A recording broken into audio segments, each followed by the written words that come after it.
Thanksgiving, no? So, karon pa lang yun na namugna nga nakabuhat mi og Thanksgiving ni Pastor nga pinaagi sa inyo hadiri nga grupo. Kami ni Pastor chat-chat lang ni, pero kamo diha, kamo ang nag-effort, kamo ang nagaliho nga mabungahon ang Remnant Poverty Ministry nga makasugod yung tagpa first Thanksgiving. Busa kini atong ihalad dungo himaya kay Lord God Almighty in Christ Jesus. Palakpakan nato ang Ginoo pinagi siyang pagkamayo. Palakpakan nato ang Ginoo pinagi siyang pagkamayo. O kini po ang atong team, usa na atong tema. Atong aplihan ang atong Bible para mabasa nato ang tema nini. Usay iyang team diri sa 2 Timothy chapter 4 verse 2. Nagaingon diri English kini.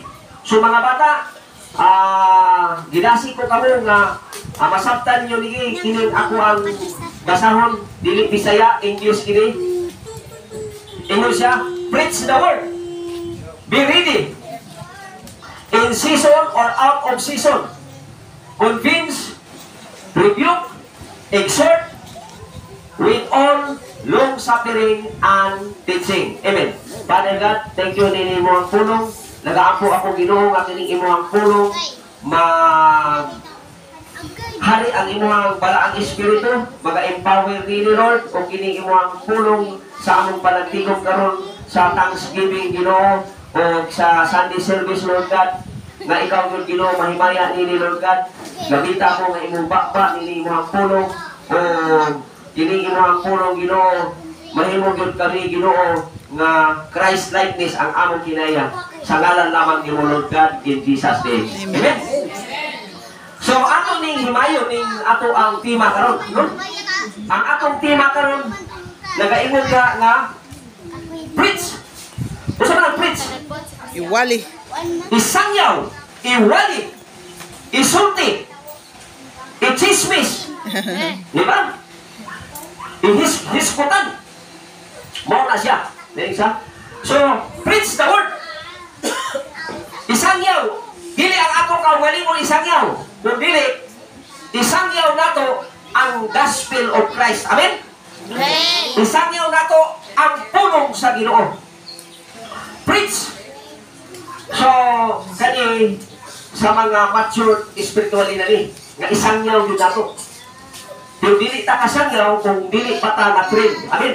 So, kining hagit karon diri, kung we are mature sa atong pagpangalagad, dili lang ta kay mo stop diha, dili lang ta kay mo puno diha, pero ang pulong sa Ginoo nagaingon nga preach the gospel of Christ. Unsa man atong isangyaw? Atong isulti diri sa Kibawi, sa Bukidnon, nga Jesus Christ is Lord, God, and Savior. Amen? Amen. Atong isulti nga ang kamatuoran, isangyaw na to nga ang kamatuoran, si Jesus Christ is Lord. Si Jesus Christ is God. Ang uban, mga pagtulunan, wala sila mutuo nga si Lord, si Jesus Christ is Diyos. God. Unya, isulti po nato si Lord Jesus Christ na siya ang atong Savior. Amen? Amen. Preach the word of God. Kaning atong gisulti karon, kining atong pulong kag gisultihan karon. Dili ni mao ang pulong kag ipang lantugian, giargyuhan. Dili ni siya nga pulong nga kanang gihisgutan sa uban nga mga grupo. Nga hangtod karon wala pa sila naghusay. Kaning atong pulong nga atong gihisgutan karon, ang pulong nato wala diha nagpadayon siya ang pulong kundi ningon siya, the word become flesh and dwell among us. Kinsa man ang pulong? Jesus. Si Jesus Christ nahimong ang pulong nahimong Jesus Christ. So wala na tayo dapat lantugian pa. Wala na tayo dapat diskasan pa. Kung magsige diskas ani buot pa sabot nagkalimog-limog pa. So ang pulong na atong gisgutan karon nasa John chapter 1 verse 14 nga the word become flesh and dwell among us, which is Jesus Christ. So ang pulong ay mukulit na si Jesus Christ na tao. Amen? Amen. Ang pulong nga mao si Jesus Christ. His glory, the glory of begotten Son of God, full of grace and truth. So kung sa iyo sa gisulti sa atong tema karon, isang yaw, preach that Jesus Christ, the author of the salvation, the finisher of our faith. Hebrew chapter 12 verse 2. Jesus Christ nagalingkod karon sa atong samahan. Di say Jesus Christ nga atong iwali. Dili tong Kristo, Jesus Christ nga bibi pa nga imo halukalukan. Na may mga pagtulungan na karon. Ang ilang Jesus Christ mo pa ilang halukalukan. Mo pa ilang idala sa laing mga kali-kali o lugar. Ang atong Jesus Christ nga giwali, Jesus Christ nga naa sa Hebrew chapter 12 verse 2, Jesus Christ has sat down at the right hand of the Father at the throne of God. Amen. Ang atong Dios na si Kristo nga atong gituuhan, wala na diri. Tuwa siya sa langit, naglingkod sa trono sa iyang amahan. Amen? Amen. Preach the word of God. So kinahanglan yung ka nga i-preach ko niyo ni. Preach Jesus Christ that He is only the forgiveness of our sin. Acts chapter 4 verse 12. For there is only one God and one Acts chapter 4 nagaingon nga there is only one name given. Usa lamang ka pangalan ang gihatag sa Dios. Ilalong nining kalibutan ni ang pangalan lamang ni Kristo para sa kaluwasan sa mga tao. Amen. Walay laing kaluwasan nining kalibutan ni. The only escape ining kalibutan nga maka ikyas na nining kalibutan ni. Kay kining kalibutan ni sumugod man ni, no? Sumugod ni kalibutan ni mawala ni, matemporary lang ni. Yo, sumugod ni sa ulang adlaw. Ang atong escape exit nato mao lamang si Jesus Christ. There is only one name, usa lamang ka pangalan given under heaven, only the name of Jesus Christ for the salvation of man. Amen? So, mao na siya. Isang yaw. No? So, isang yaw na tuna. Nga, sa pagsangyaw, naingon siya sa Roma chapter 1 verse 16. Basa daw, Roma chapter 1 verse 16, kisay una makabasa. Na Bible nga, basa daw ang Roma chapter 1 verse 16. Kung sa'y sunod sa Roma chapter 1 verse 16. Bilaw, pulato na ko. Paspas, kung sa'y ang uptake na maka-apply na, kung niya, mubasa na yun. No? Kaya atong Thanksgiving ka ron. So bago ka mga kaon sa mga pagkaon na makatambok sa atong lawas, ang una nato karon mukaon ta sa pagkaon una to ang atong kalag espiritu. Amen. Kung say sunod sa Roma 1:16. Okay, usa dia. Roma 1 versikulo 16. Usay isunod. Ha?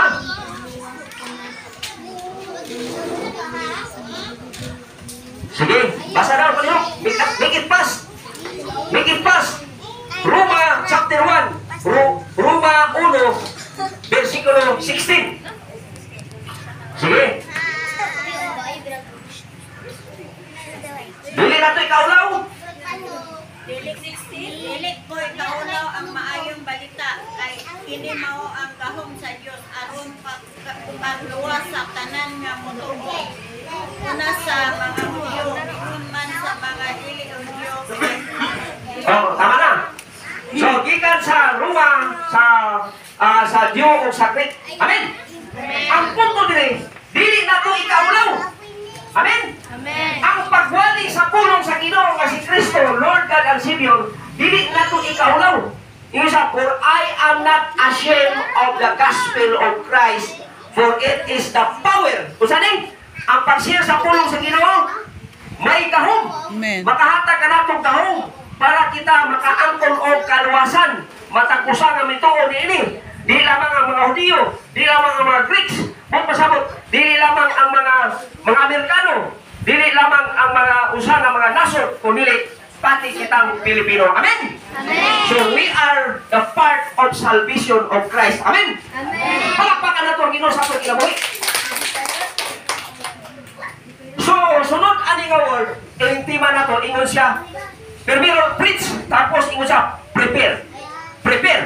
O sa mga meaning sa prepare? Meaning, mag-prepare ka is meaning engage spiritual warfare. Prepare. So, Andam. ang tinuod nga Kristohanon, dili basta-basta. Kung ikaw Kristohanon, kinahanglan yun nga mahimog yung kang engage of spiritual warfare. Amen. Amen? So, kung saan, equip your family. Amen? Ang imong mga anak, dala sa bulatong sa Ginoo. Amen. Equip your family. Amen. Dala sa simbahan. Yes, Lord. Kung sabot pasabot, apil ka sa mga Bible study. Magtuon ka sa pulong sa Ginoo. Amen. Bible study. Prepare. Equip, engage spiritual warfare. How? Study the Word of God. Reading. Basa. Basa ka sa pulong sa Ginoo. Dili lamang makontento ka nga nakabasa ka sa pulong sa Ginoo. So sunod anang hagdanan, ladder is study, read the Word of God, study, memorize. Memorize the Word of God. Amen. Kanang mag-memorize ka sa pulong sa Ginoo, asa ni mo na? Kaning Bible karon, kaning Bible, ako nag-aplihan. Pag-apply na ko ana, siyempre mag-apply usaw nimo. Basahon. Basahon. So read the Word of God. Ang imong nabasa, imong tunan. Basahon. Mangutana ka sa pastor, Bible study, Meditate. study. Kaya nakakaon na ba ka, memorize. Ang pulong sa Ginoo, kaning pulong na naa sa Bible, ang pulong ana pag imong memorize, asa na ang pulong na nasa imong panghuna-huna. Na nasa imong panghuna-huna, ang pulong. Di-memorize naman nimo. Kung sa mga i-memorize, na nasa imong pangisip. Kung dili lamang diya ibutang ang pulong sa Ginoo, ingon siya meditate. Amen. Kung sa mga meditate, ang pulong sa Ginoo, wala na diri sa imong huna-huna, kaya imong i-memorize kung dili gibutang na nimo sa store house. Kasing-kasing. Amen. Diha nasa library. Na nasa imong kasing-kasing. Meditate. Nakuha? Prepare. Ha? Prepare. Primero preach. Sunod, prepare. Sunod sa pag-prepare. Study. Mag-study. Learn. Basa. Apil ka o Bible study. Group study. Sa pulong sa Ginoo. Uya, pagkuman. Basa. Kung magbasa, memorize. Ang pulong nga imong i-memorize karon, naanadri sa imong una-una. O dili lamang dahil sa una-una, ingon sa meditate. Kung sa lang meditate, ang imong ipang-memorize una-una, naanadri. Naka-USB na. Kung sa naka-USB. Kasave. Naka-save na diri sa imong kasing-kasing.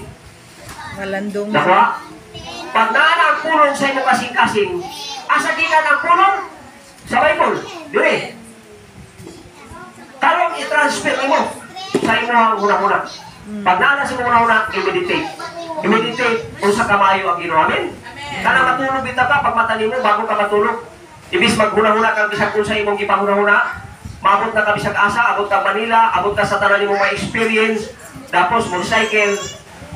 Usay, mo imo nang Lord sa akong una-una nga magbasa ka, magkuha ka og verse unya mo to imong i-memorize unya, mag-meditate ka aron ang imong una-una ma-focus ka. Amen. Meditate. Sa diyan nag-meditate ka na sa pulong sa Ginoo. Usay may tabo sa pulong sa Ginoo. Magkinabuhi ka na ang Bible na nasa imo. Ikaw na karon.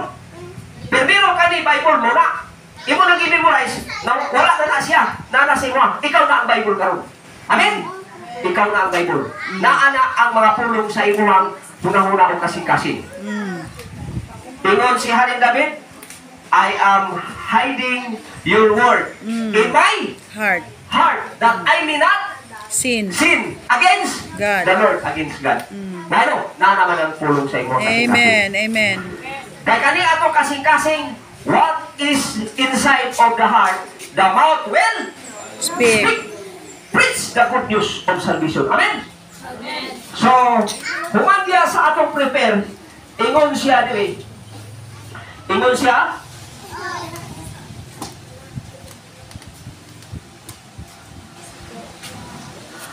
sugot, Bible study, kung mahimo apil ang mga anak. Sa Ephesians chapter 4, ingon siya. Verse 1, ingon siya. Una, mga anak. O sa igisulti dito sa verse 1 sa Ephesians chapter 6, ingon siya, honor your father and your mother. Honor your parents. Una, sunod. Kaya na-honor, i-honor niya. Ingon siya, unsay reward sa mga anak na mag-honor sa mga mama o papa. Long Tagaan life. niya o Long life. long life. Long life. Pero diri sa Ephesians chapter 6, wala ginamention ang mama. Nangutan na kulong nga wala gimension ang mama. Kahit automatic na ang mama magtudlok yun na sa mga anak. Gikan mo na siyang yan.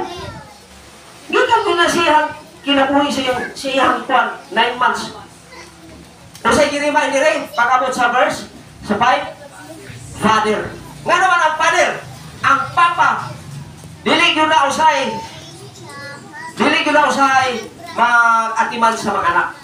Dili magatulog. Automatic ang mama magtulog sa mga anak. Amen? Kamu mga mama, palakpakan na itong mga mama dili. Amen. Kasi Thank mga you. mama, Glory to God. magtulog na automatic sa mga anak. Amen. Anak, mauni, anak. Ang papa, anak, wala. Sabong dili, sugal dito. Ay, Anak dili, trabaho dili, anak. Nakita niyo na ang papa? Wala na siya magsulti nga. Nakakaon na ba yung anak? Ang mama, uy, naggutok lang ako, dulo, ulit na siya anak. Budumdum na siya anak. Kaya din sa Ephesians chapter 6, walang isultihan ang mama. Kaya ang mama, connected na sa mga anak. Amen. Automatic na. Kaming mga papa, usahay, pakalimot ni. Dili ni maghuna-huna o kanos, nakakaon na ba ang among mga anak? Kaya din sa 4, tingin siya, Father, bring your children in the training and instruction of the Lord. Amen. Amen. Ang ministry, ang pagpangalaga sa Ginoo, magsugod sa pamilya. Amen. Kung ako karon, madawon ko, gikan ko Davao, dapat ako mga anak kumpleto. Glory to God. Amen. Thank you, Lord Jesus. Thank you. Hallelujah. Magsugod sa mga anak. Amen. Kaya gikan sa imong mga anak, wato na sa imong mga apo. Uy, daga na. Apo tuhod. Ana na siya. Unya, itudlo ni siya, itudlo. Amen. Nakuha. So, human anak, preach. Ingon siya diri. Convince. Usa man convince. Correct. So, kana sige kini mo kwan. Wala na si mo usa imong training, mentoring. Kana kita correct. Usa man imong pag-correct, wa ka kabalo.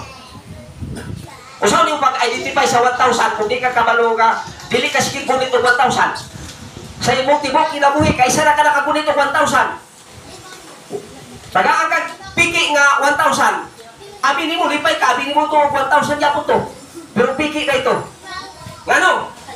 Wala man ka ma-involve permanently sa gunit sa kwarta nga 1,000. Ingon ana gyapon ang pagpangalaga sa Ginoo. Wala ka kabalo daghang mga tudlo karon nga dili haom sa sound doctrine of Christ Jesus. Amen. Amen. So mo na correct. Convince. Kung pasabot imo na sige ginahinsayo ang pulong sa Ginoo. Amen. Nakuha? So, unsa man ang mentoring? Muna gitawag og culture of blessing. Culture of blessing. Kay kasagaran sa mama, sa pamilya, puro mga padwol ang isulti sa mga anak. Nakita niyo na? Imbis ako sa una inanak ko, wala pa akong makristiyan. Pag ang akong anak madapa, kasama ni noon. Mupay bunalan. Nasaktan na to kaya nadapa na pangos. Di ba? Lungadan pa. Muna gitawag ko kana nga mga pamaagi, dili din nakaon sa pulong sa Ginoo.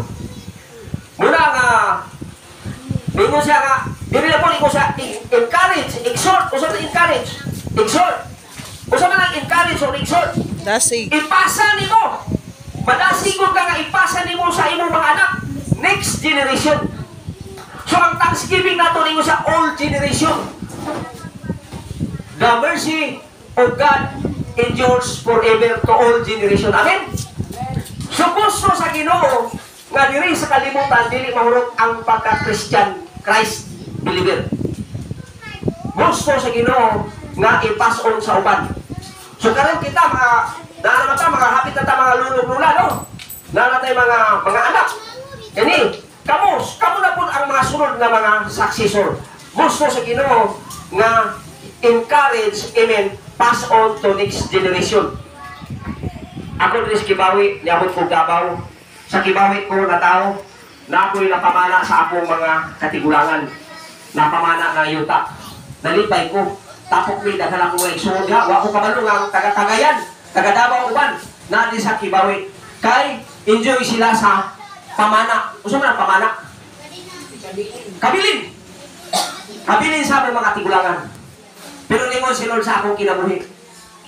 Ang the best nimo nga kabilin, nga imong ibilin sa imong mga anak, sa imong generation, ang kaning pagtuo nga imong nakatunan karon. Amen? Amen. Kaning pagtuo nga atong nakuha sa Remnant.